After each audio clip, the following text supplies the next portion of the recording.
Do we have any prayer requests this morning? Connor had sent me a text this morning, said they're having a fever at their house and won't be here. And Dale sent a text that said their chick placement day got moved up a day, and so they had to stay at home to get houses ready, I think. And though he told the Browns that they can get it by themselves, they insisted on coming down to help, so that's where they are. Okay, good. That's good. Okay. And also, Tim Duncan is moving this week. Should be there Tuesday afternoon, so keep them also in prayer. So, anybody else?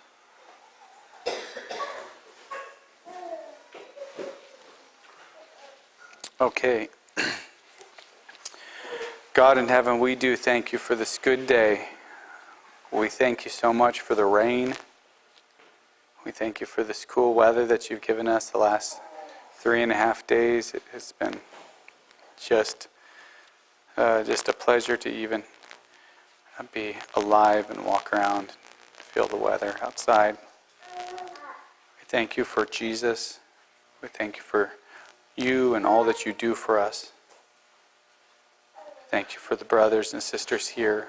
And we thank you for food and for water and our clothing and our shelters, our transportation and our work. We know that all these good things come from you. I ask that you would bless us this morning, encourage us. We just thank you for all that you do. Be with the Duncans as they're moving this week. Pray that you would help Tim to be able to lead his family, bless him in this new part of their life, and also be with Lucians and Browns as they're there working on the chickens, and Tyler's family as they're feeling sick, and also mine who are sick too. We thank you for all that you do for us, God. In Jesus' name we pray. Amen. Okay, well, today I am going to read a story, or a part of a story, and then in 6 months when it's my next turn, then I'll read the rest of it. So I'll leave you, unless you go and get it yourself and read it, but I'll still read it anyway, so you just get it over again. But this is called Bread for the Winter. We read this up when we were at Will Yoder's house. They had a copy of this book, and anyways, I wanted Margot to read it, so she read it to us, and it was a real blessing, so I decided I'd read it. So I'll read for a while here, and if I'm not reading loud enough or clear enough or something, just tell me. In the country of Ukraine, a small village lies on the vast fertile plain that stretches for miles in all directions.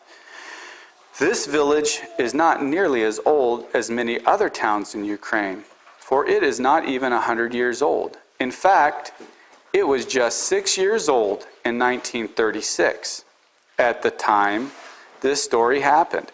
It had only 29 houses built along sides of the single dirt street that passed through it. The houses were built with brick and mud and had steep straw roofs to shed as much rain as possible. Even though they were small, these houses were much better than the dark, damp dugouts where the villagers had lived when they first arrived in this place. That first winter, many families had lived together in a few dugouts with sawed chunks for walls and a tarp for a roof. As soon as they were able, each family had built a mud brick home so that they could move up out of the earth. But Pavel had no memory of that. He had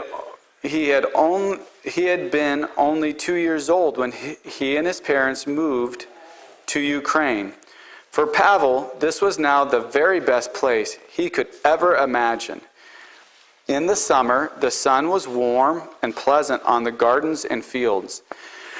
It brought life and nourishment to the fruits and vegetables, and especially to the fields of wheat. In the winter, the snow came, and the cold winds blew across the corners of the house. The chill reached into the tiniest cracks and sent Pavel huddling close to the big clay cook stove that kept their small house warm and cozy. When the wind blew especially cold, Pavel liked to sleep on a shelf that had been built over part of the stove. But in this summer day, there was no cold or snow. Pavel was working with Papa and Mama in their wheat field. He was carefully helping Mama gather the cut stalks of wheat so that they could carry them into the barn. Pavel, it is good that you are growing stronger every year, Papa said. Pavel stood up as tall as his 8 years would let him. Da, he said, using the Russian word for yes. Look at this. He pushed his shirt sleeve up above his elbow and flexed his arm. When his muscles made a little bulge under the skin, Pavel laughed. Ah, it is good bread Mama makes from the wheat, Papa said. To see you grow strong and healthy is such a good gift from God. Maria, isn't it so? Maria was the name other people used for his mama. Pavel never used it, though, for it did not sound nearly as nice as Mama. The name Mama had such a warm, comforting feeling. It was like the feeling he always got when his mother knelt beside him to pray before he crawled into his bed at night. Da, Alexander, it is good to see our son growing so big, Mama replied quietly. She smiled at her husband before bending over to gather more wheat stalks. We serve such a good God, Papa said as he rested the scythe on the ground. He leaned on the handle carefully to point the sharp blade away from him. In the old country, back in Belarus, we never had such wheat as this. His eyes went to the garden that lay beyond the wheat fields and their house.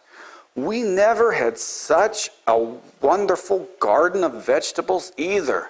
Da, we are truly blessed by our good God. A small cloud seemed to have passed over the sun for a moment. It was always like that when Pavel heard about the old country of Belarus. He had heard that it was mostly forested and cold and rainy and snowy. That is what Papa had told Pavel. Of course, there must have been some happy memories from the land of Pavel's birth, but everyone seemed to remember only the hardships they had known back then. We had no such wheat fields in Belarus, did we, Papa? Pavel asked, digging his sun-tanned toes into the black soil. Papa looked out across the field that stretched to the west. We had some wheat, but the ground was full of roots, and the wheat did not grow well in the poor soil. Every year, we cleared more trees so we could grow more wheat, but each year the harvest was barely enough to feed us. And now we have grown beautiful wheat here for the past 6 years, Mama added, standing up and rubbing her back. I think God has given us more every year. Papa looked at Mama, and a big smile spread across his entire face.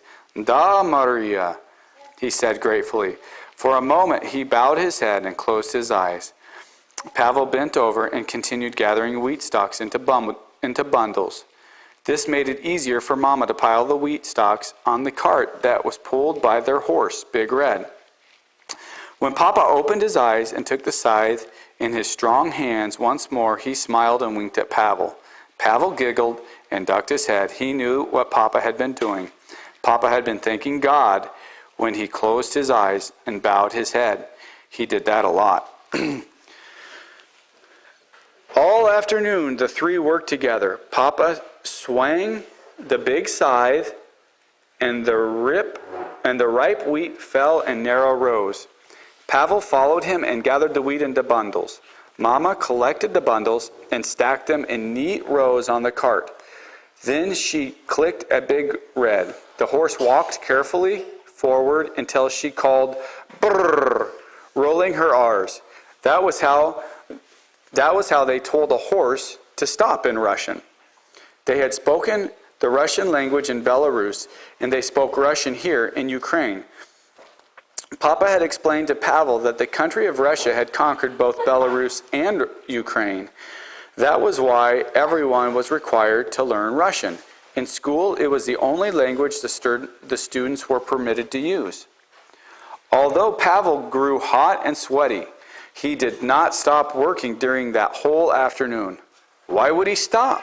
He was helping to bring in the harvest, and he knew the harvest was important. The harvest meant food, both for now and for the winter when it was cold.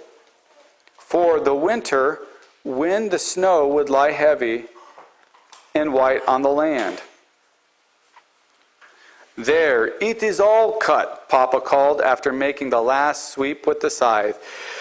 His weary voice sounded relieved and happy. Pavel looked at Papa and laughed. The big field is finished, he called joyfully across the neat rows of grain. The wheat is all cut.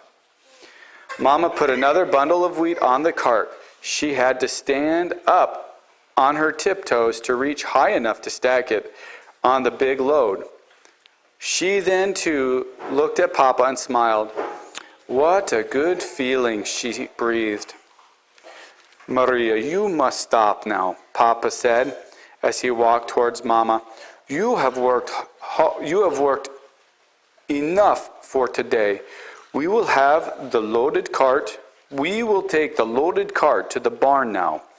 While I milk the cow and Pavel gets the eggs, you will rest for a few minutes before we eat our supper. He placed his hand on Mama's shoulder and looked kindly into her eyes.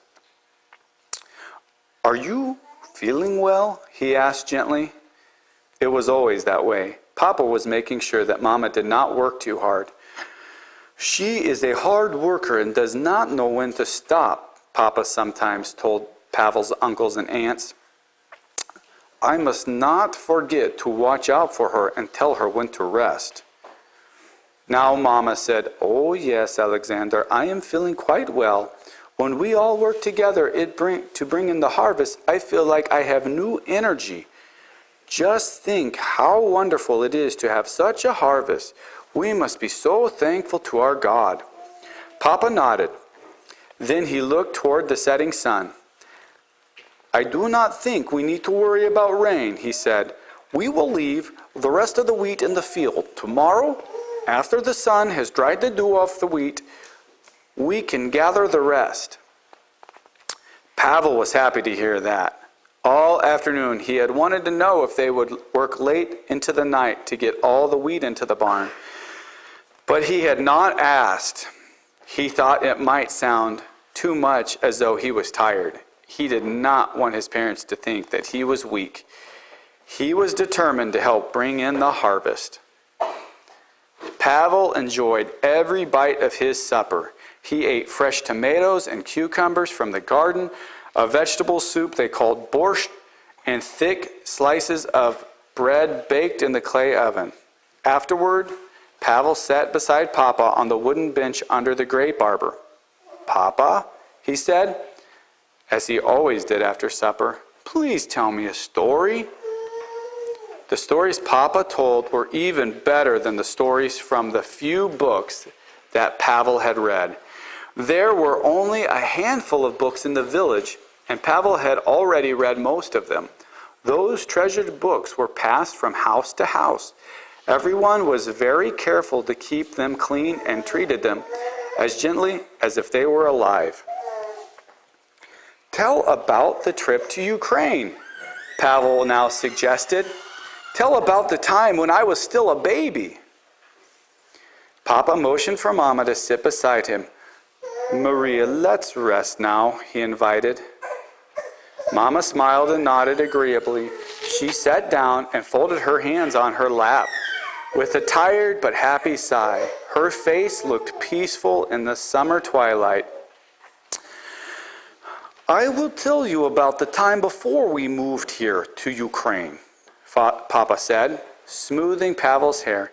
"It is important that you know about your heritage." Pavel nodded, but suddenly the evening seemed even darker than it was.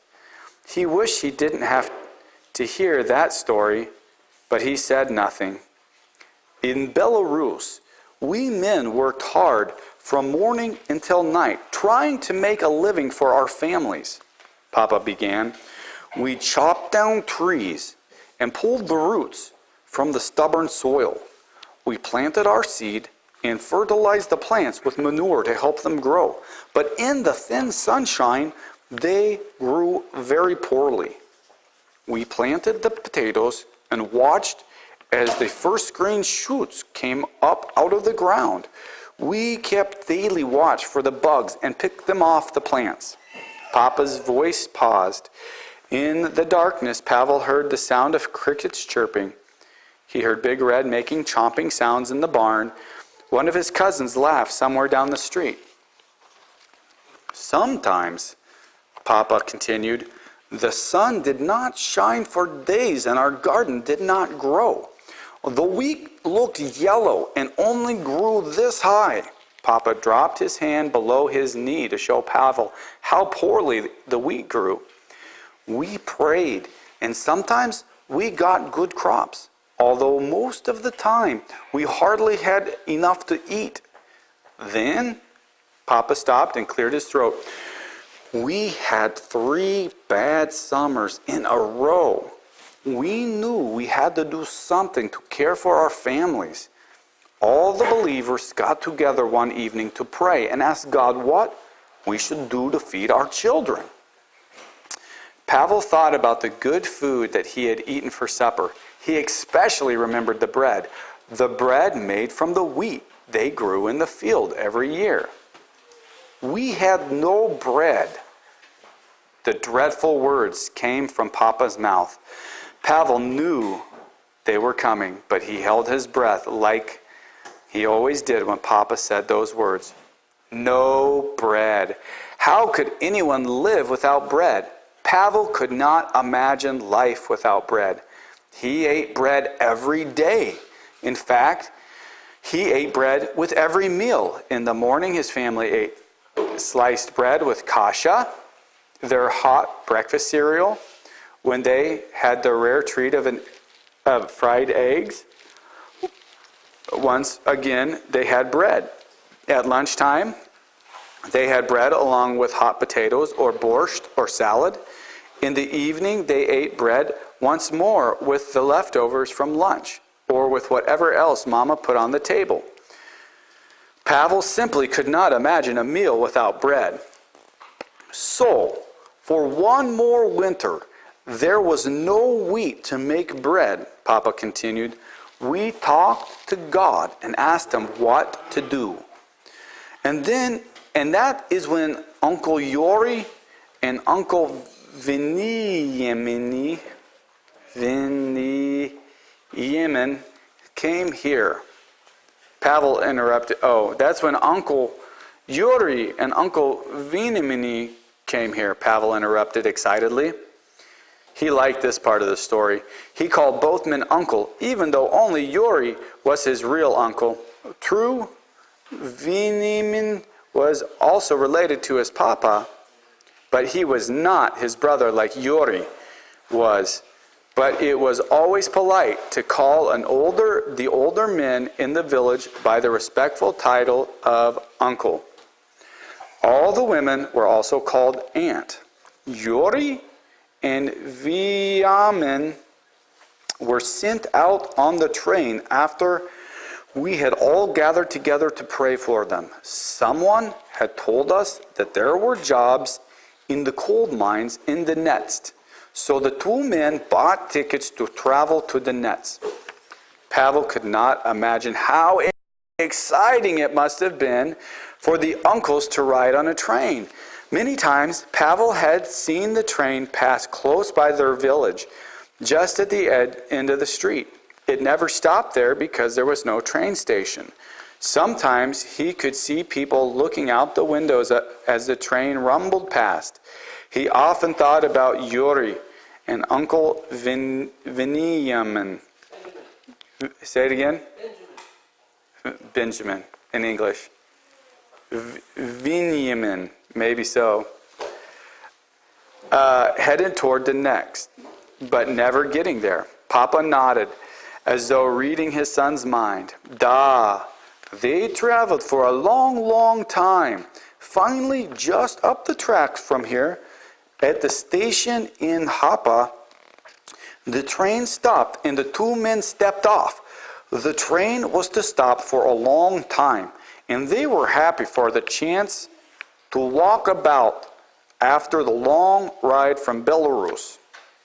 Yes, the stop in Hupa. Pavel knew the stop was an important part of the story. They saw a man who was waiting to give people a ride in his taxi, so they started to talk to him. They were delighted to discover that he was a believer. They had quickly found a Christian man so far away from their home.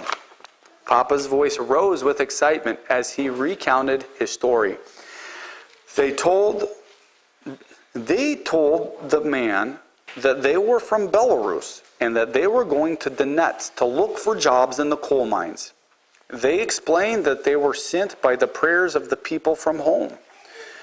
Pavel always loved this part of the story, but the day of harvesting had been so long and hot, now he could not keep his head from nodding asleep against Papa's side.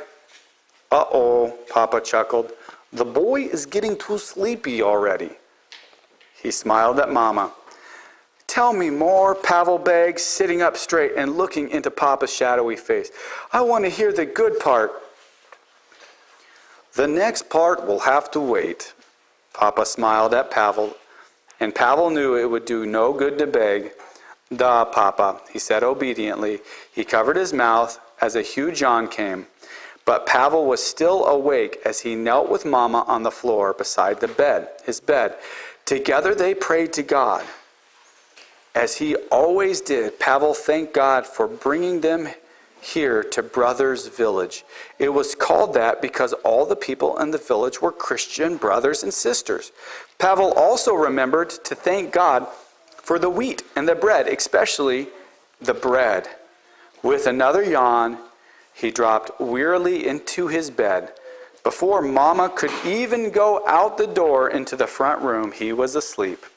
The moon rose gently and began its slow journey across the sky, shining its mellow light into Brothers Village in Ukraine. The day seemed to end with a sigh of satisfaction as it sunk restfully into the arms of night. Chapter 2. A surprise from Mama.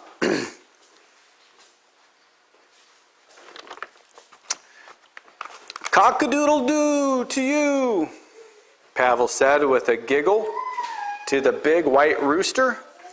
Then he hurried to finish pouring water into the chicken's bowl. Already the morning was shining warmly, and Pavel heard Papa bringing Big Red out of his stall. The harness jingled as the horse was hitched to the empty cart. Papa had earlier stacked the wheat in the barn while he was waiting for the cut wheat in the field to dry. Today, the men will finish the harvest, Papa said when Pavel had finished his chore. Maria, I heard that Aunt Natasha is in need of help with her work. I thought maybe you would like to help her today. Certainly, Mama agreed. She is in need of help with all her little ones. Uncle Vanya and Aunt Natasha had 7 children. The oldest boy was about the same age as Pavel. There was always extra work to do for a family that size. Pavel's parents often helped them. Da, Papa, we men can finish the wheat harvest, Pavel said stoutly. Papa's eyes twinkled. He felt the muscles on Pavel's arms. Nodding gravely, he replied, we men. Papa and Pavel laughed together. All morning, Pavel carried the cut bundles of wheat to Papa. He watched as Papa carefully loaded the wheat into the cart.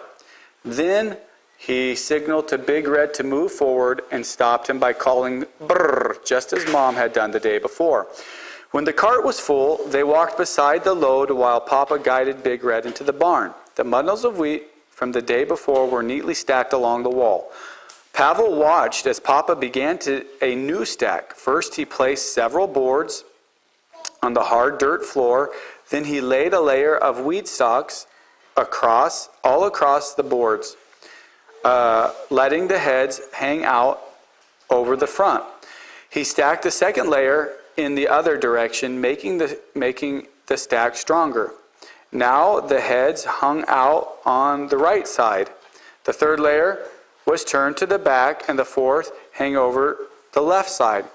As Papa continued stacking the bundles, he turned each layer. That way the heads hung free and could dry out completely. One more load and the harvest was in. Before Papa could stack the final load, the yard gate opened. A moment later, Pavel heard Uncle Vladik calling, Dobre utra, which is good morning. Dobre utra, Papa replied, and smiled a welcome. It's been another good year for wheat harvest, Uncle Vladik said, nodding at the stacked piles of wheat. How good God has been to us once more, Papa exclaimed, following their visitor's glance. Is Sasha with you, Uncle? Pavel asked Uncle Vladik. He hoped to hear that his cousin and best friend had come. No, Pavlik, Uncle Vladik said, using Pavel's affectionate nickname. Sasha is helping his brothers and sisters in the vegetable garden. No, I have to come to tell your father the latest about our government. Looking soberly at Papa. What is it now? Papa asked seriously. The new tax laws are being passed, Uncle Vladik replied. The taxes are much higher than ever before. The communist workers are being sent out to tax the harvest of every village.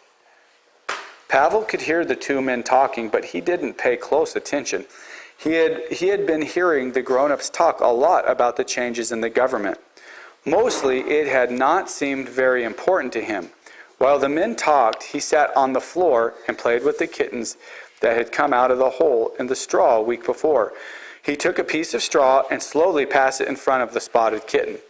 The kitten watched the straw and suddenly pounced on it. It scratched the stalk with its tiny claws, and Pavel laughed and wiggled the straw again. When he heard Papa and Uncle Vladik begin to pray, Pavel stood up. He bowed his head respectfully as the men were doing.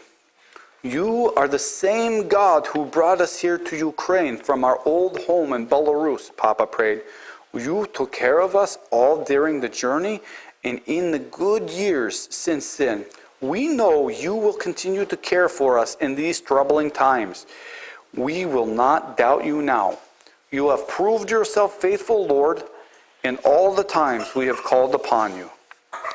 It was always the same. Papa never forgot to thank God for what he had done for them before he asked for anything.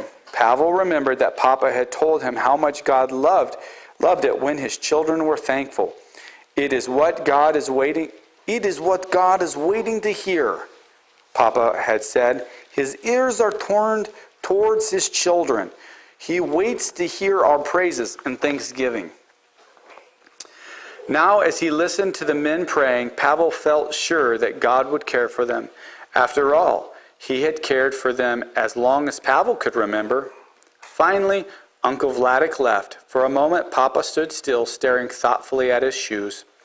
When he saw Pavel watching him, Papa smiled.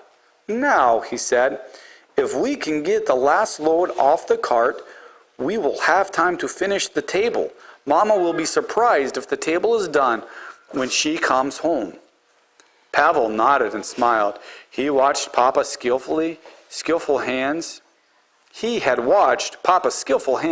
shape the table from rough lumber.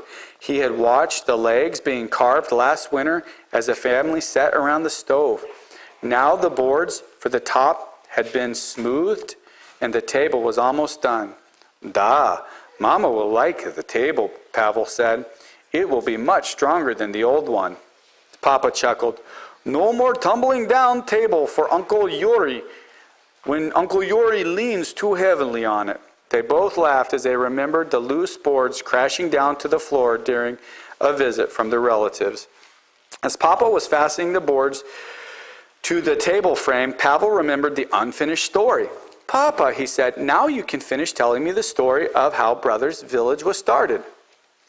Ah, the waiting is to be over, Papa teased. He laid another board across the frame of the table.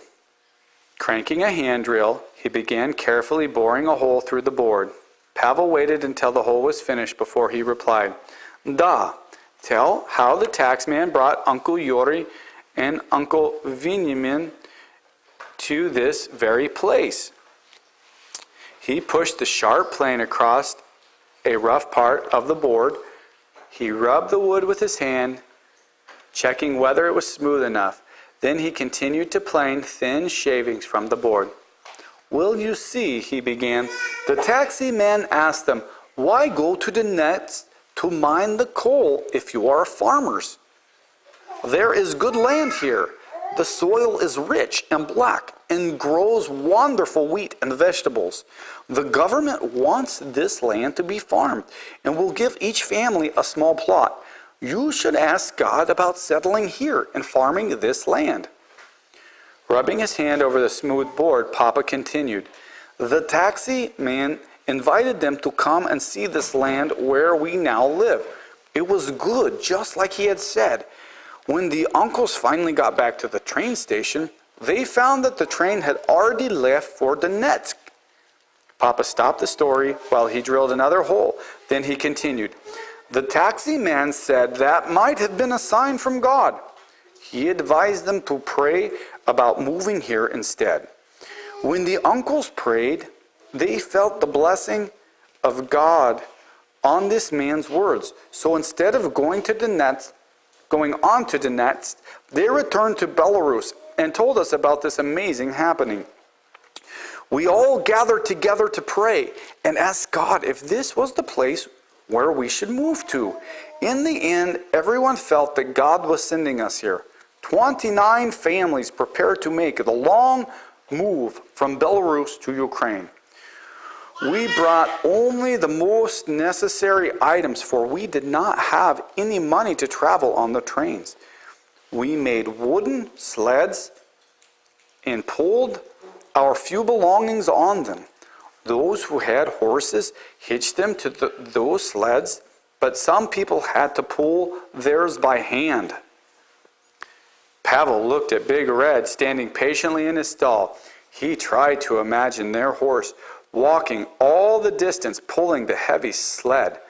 He pictured Papa and Mama along with the uncles and aunts and children walking that great distance. He imagined the camps they made and how they rested along the way to let the people on horses keep their strength. The drill bit into the wood again, creating another smooth hole. Papa continued. Then one day, after 2 months of travel, we finally arrived here. We felt like the children of Israel arriving in the land of Canaan. We were so grateful to God for bringing us here. The first thing we did was build a small house of prayer. It was so tiny that only 6 people could stand inside at one time. During those first days, it was never empty, as we took turns to go in and thank God for His kindness in bringing us here. You have seen the house of prayer, Pavel, for it stands at the edge of the village. Da, Papa, Pavel said. He had the same feeling of awe that he often felt in church. It was a good feeling that made Pavel know God was with him. We had to hurry and dig our dugouts before the winter came, Papa said. Some of the men went to other villages to find work. They brought back vegetables as pay, and we stored them underground. That first winter was hard for us, but we were thankful that it was not as cold and long as winters in Belarus. How we rejoiced when spring came and we began to prepare the land for planting. While he talked, Papa placed the last board on the top of the table. He drilled the final holes, fastening the board, and the table was done. Just like this table is now finished, so the story is finished for now, Papa laughed. Come, Pavel, help me carry the table into the house. We will put it in the big room and surprise your mother. Pavel was excited as he helped his father carry the wooden table into the big room, in the big front room that they used for church services on Sundays. When the table was neatly placed in the middle of the room, they stood back and admired it. Wait, Papa, Pavel said suddenly and ran outside. He quickly picked some lacy white flowers from beside the road and ran back to the kitchen. He carefully placed the flowers in a small jar and set them in the center of the new table. Just the right thing, Pavel, Papa said, looking admiringly at the bouquet. That is just what was needed to make our new table look beautiful. Just then, he heard the click of the yard gate as Mama arrived. Surprise! Pavel shouted as Mama walked into the room. He jumped around on one foot in his excitement. Surprise, Mama! Mama's eyes grew wide and she exclaimed, Oh, how beautiful! She rubbed her hand admiringly over the smooth wood. Then she turned to Papa and said, Thank you, Alexander. Papa smiled and replied, You are welcome. I am happy that you will finally have a strong table to work the dough when you make bread. And see, Pavel has picked some flowers for your new table.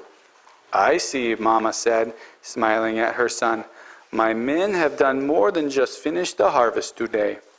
That evening, when Mama knelt beside Pavel to pray, she thanked God for her new table. She also thanked God for the wheat harvest that was in the barn.